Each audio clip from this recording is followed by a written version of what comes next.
All right, guys, this is Whoopi Goldberg. She needs no introduction. Pretty much everybody knows who she is. She's a co-host on The View, which is one of the most toxic programs on any network anywhere. It's just a completely toxic, feminist, liberal bag of crap is what it is.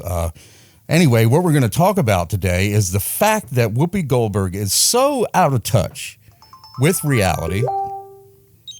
The fact that Whoopi Goldberg is so out of touch with reality that she believes that black people in this country, in America, have it as hard as women in Iran do. I don't know how to pronounce Iran. I've always said Iran. Some people say Iran. Some people say Iran, or I'm just going to say Iran. I don't give a crap. It's not my country. So she was on The View, and they were discussing the ongoing tensions between Israel and Iran. Let's just say what it is. It's a war. So they were discussing the war that's happening between Iran and Israel. And she compared the fact that black people in our country, in America, have it as hard as the women in Iran do. Now, if you don't know anything about the Muslim religion, or actually, I guess I should say the modern Muslim religion, these hardline extremists, a woman has no rights. She cannot vote. She cannot drive. She cannot make decisions. If they wear their burqa, that thing that covers them, everything except for their eyes, if they wear it wrong, they can be stoned to death. If they cheat on their husband, they can be stoned to death. If they do several things, they can be killed, stoned to death. I mean, not just killed, not shot, not hung, but put out in the middle of the street and people throwing rocks and stones at you until you perish.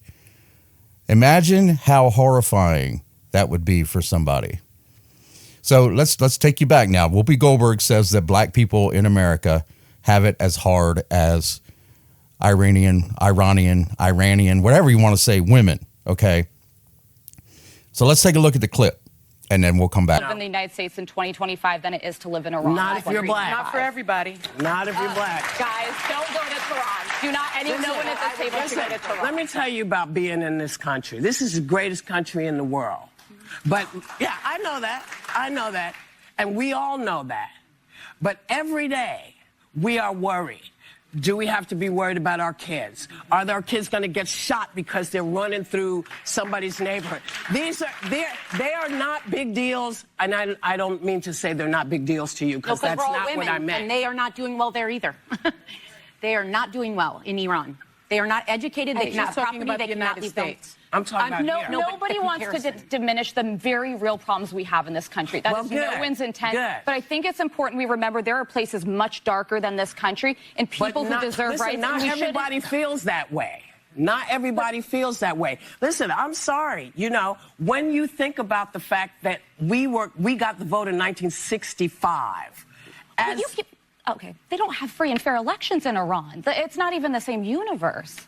They can't go out of their house. The women. You know what? There's no way I can make you understand. So now you see what she said. Just listening to it again, I've heard it several times. I cannot believe that she even had the nerve to spout that. So this is a woman that is rich. She's a millionaire. She has millions of dollars, lives in an exclusive neighborhood, in a beautiful home, has nothing to worry about. If she wants something, she can buy it. If there's a bill that needs to be paid, she can pay it. She has nothing to worry about, nothing. And yet, she is such an evil person. She is such a race baiter that she will go to any length. And even her co-hosts, you could see them, were trying to tell her that she was wrong, but she just would not listen. She will go to any length to push the race narrative into anything. We're talking about women in Iran being killed because they wore their burqa wrong, or whatever the hell, their habib, or whatever it's called. They wore it wrong, so they got killed. show me one black guy or black woman that got killed walking out of their house because they had the wrong clothes on. Maybe they got killed by another black guy because they wanted their Nikes. Okay, I mean, you can't compare a group of men beating the crap out of a woman and killing her because her clothes were not satisfying to them to a black guy killing another black guy to steal his Jordans. Okay, you can't compare that. It's something completely different. And you could just see how she was just getting more frustrated and frustrated and frustrated because these women weren't agreeing with her. It is just sick. And people like her and Cory Booker and some of these other, LaMonica MacGyver, these other black politicians and DAs and judges, they hate white people. They really hate America. They think that America would be better without the white people when it's probably the other way around. If we left America to the blacks, this country would collapse within a few months. I mean, I'm sorry. I'm not trying to be racist, okay? But it's just a simple fact. It's true. It's a fact. It's a fact. There is no way. The black culture has no way of running this country. Look at some of the black politicians and judges and DAs that we have elected. Letitia James, the New York Attorney General, is now facing criminal charges for lying on mortgage applications. Tiffany Henyard, the former mayor of Dalton, Illinois, is being investigated by the FBI for stealing over $16 million from the township. And there's many others. That is what happens when you and LaMonica MacGyver tried to assault an ICE agent, for God's sake. It just goes on and on. You could not leave this country in their hands, and all they do is complain about the fact that they live in the freest country in the world. Yes, they had a hard time. Over 50 years ago, they had a hard time, but it's over with. We have tried to give them every opportunity, and what do? They cry for reparations. They cry for, look, Carmelo Anthony, the senior that stabbed that young man over in Texas, has now been released on a small bond and allowed to move out of state before standing trial. Now, if a white teenager had stabbed a black teenager in rage, that white teenager would be in prison right now. I mean, what is going on?